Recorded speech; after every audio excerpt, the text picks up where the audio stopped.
And every year on the date of the accident, it runs again, plunging into the gap, shrieking like a lost soul. Percy, what are you talking about? The ghost train. Driver saw it last night. Where? Asked Thomas and Toby together. He didn't say, but it must have been on our line. He says ghost trains run as a warning to others. Oh, he went on, it makes my wheels wobble to think of it.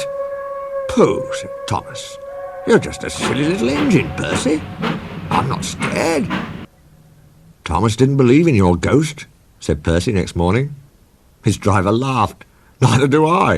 It was a pretend ghost on television. Percy was disappointed, but he was too busy all day with his stone trucks to think about ghosts.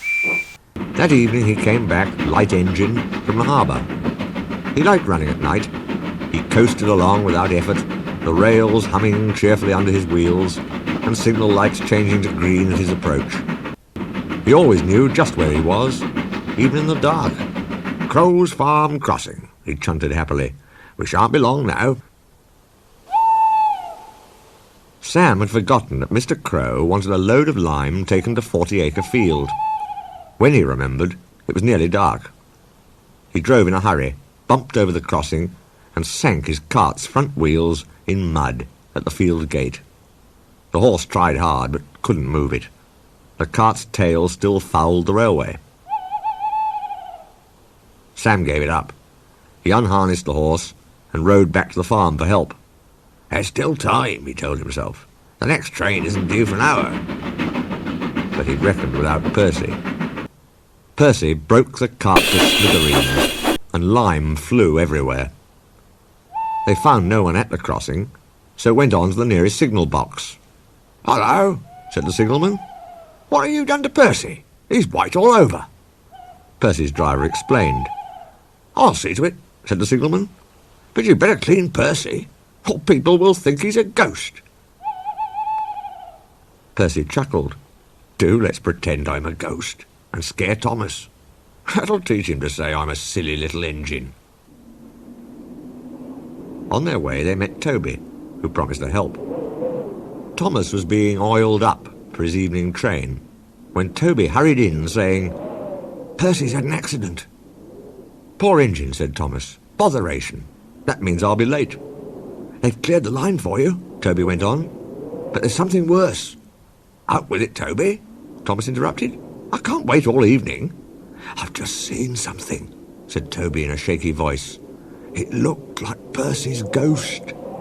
It said it was coming here to warn us. Pooh, who cares? Don't be frightened, Toby. I'll take care of you. Percy approached the shed quietly and glided through it. Peep, peep, peep, peep, peep, peep, he shrieked. As had been arranged, Toby's driver and fireman quickly shut the doors. Let me in, let me in, said Percy in a spooky voice.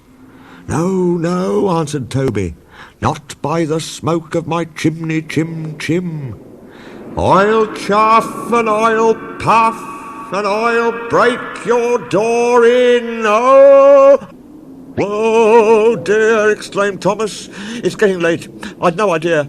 I must find Annie and Clarabel. He hurried out the other way. Percy was none the worse for his adventure. He was soon cleaned, but Thomas never returned. Next morning, Toby asked him where he'd been. Oh, well, said Thomas, I knew you'd be sad about Percy, and I didn't like to, intrude. I slept in a good shed, and, he went on hurriedly. Sorry, I can't stop. Got to see a coach by the train, and he shot off like a jackrabbit. Percy rolled up alongside. Well, well, well, he exclaimed. What do you know about that? Anyone would think, chuckled Toby, that our Thomas had just seen a ghost.